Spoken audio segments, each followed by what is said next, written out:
అమ్మవారికి ఎన్ని పేర్లు చెప్పాడు. సర్వ భోగ, భోగము అంటే ఏమిటి?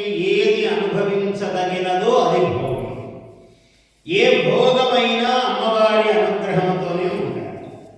బాగా జీవితంలో కష్టపడి ఒక పెద్ద ఆస్తి సంపాదించాడు.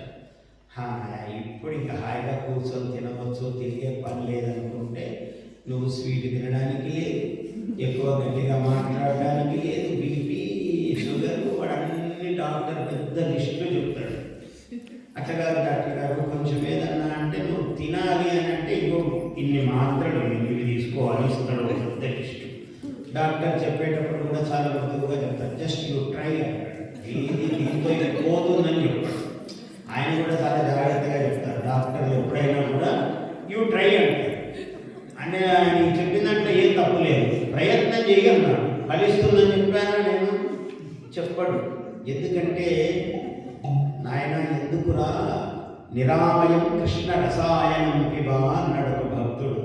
నాయన వృథౌషధం సేవసి మూఢ, ఈ సకల అపాయపూర్ణమైన శరీరానికి ఎప్పుడు అపాయం పొంచియే ఉన్నది. దానికి అటువంటి శరీరానికి ఎప్పుడు నువ్వు ఆమయం అంటే రోగం కాబట్టి ఆమయ సహితమైనటువంటి శరీరానికి మందులు వేస్తూ కిం ఔషధం పృచ్ఛసి మూఢ,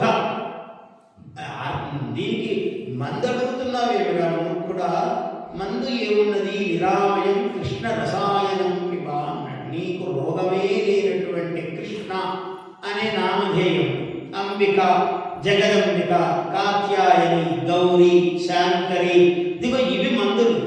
కానీ వీటిని పక్కకు దోసేస్తున్నాం. ఇవి కాదు కదా అని డాక్టర్లు ఇచ్చే మందులకు మెడికల్ షాపులు ఇంకా ఇండియాలో కూడా చాలా అభివృద్ధి చెందిందనమాట. 24 hours ఓపెన్ అని, 24 గంటలు తెచ్చిపెట్టాడంటే రోగాలు ఎంత పెరుగుతున్నాయని అర్థం. వాడేదో మనకు ఉపకారం చేస్తున్నట్టు 24 hours ఓపెనింగ్ మెడికల్ షాప్ అని పెడతారు. ఇప్పుడు ప్రతి వీధికి ఆ వీధి దాటిపోయే అవసరం లేదు. ఏ వీధిలో ఆ వీధిలో మెడికల్ షాపులు 24 గంటలు. ఏమిటంటే ఇంతకుముందు ఇన్ని హాస్పిటల్స్, ఇన్ని మెడికల్ షాపులు అంటే ఏం పెంచుతున్నాం మనం?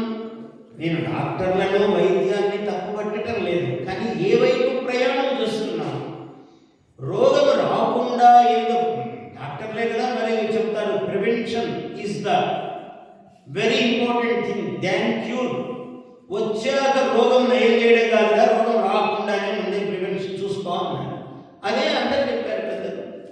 భవా అన్నారు, భవం భవానీ సహితం నమామి అన్నాడు.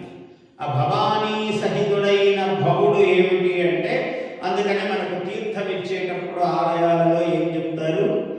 మామూలుగా తీర్థం ఇచ్చేటప్పుడు అకాల మృత్యుహరణం, సర్వవ్యాధి నివారణం, శ్రీ జగదంబా పాదోదకం, లేదో పరమేశ్వర పాదోదకం, శ్రీ విష్ణు పాదోదకం, పావనం శుభం అని ఇస్తాడు. అకాల మృత్యువును పోగొట్టేది, సర్వ వ్యాధులను నయం చేసేది దాని అర్థం. అగో అటువంటి తీర్థము ఎట్లా అవుతుందయ్యా తీర్థం? తీర్థత్వం ఎట్లొచ్చింది దానికి? మామూలుగా ట్యాప్లో కుళాయిలో నీళ్లు పట్టుకుంటే అవే కదా. ఈ ఆ దయ్యకి దానికి తేడా ఏముంది అంటే ఓ ప్రత్యేకత చెప్పాడు ఆయన. అయం మే హస్తో భగవాన్, ఈ హస్తమే భగవంతుడు. అయం మే హస్తో భగవాన్, అయం మే భగవంతర, భగవంతుడి కన్నా ఒక్కోసారి మించినదే ఈ చెయ్యన్నాడు. ఎందుకయ్యా అంత గొప్పదనం ఏమిటి నీ చేతికి అంటే, అయం మే హస్తో భగవాన్, అయం మే భగవంతర, అయం మే విశ్వభేషజోయం. భేషజ అంటే వైద్యం, ఇదే వైద్యుడు, మహావైద్యుడు అన్నాడు. ఎట్లా? అయం మే విశ్వభేషజోయం శివాభిమర్శన, ఆ శివలింగమును సర్వాంగములను తాకుతూ ఉన్నది ఈ చెయ్యి అభిషేకం చేసినప్పుడు. శివాభిమర్శన ఏతే సహస్రమయుతం పాశామృత్యోమర్త్యాయ హంతవే, తాన్ యజ్ఞస్య మాయయా సర్వాన్ అవయజామహే. మృత్యవే స్వాహా, మృత్యవే స్వాహా. ప్రాణానాం గ్రంథిరసి రుద్రో మా విశాంతకః, తేనాన్నేనా ఆప్యాయ స్వ నమో రుద్రాయ విష్ణవే మృత్యుర్మే పాహి అన్నాడు. ఇంత విశేషం చెప్పాడు.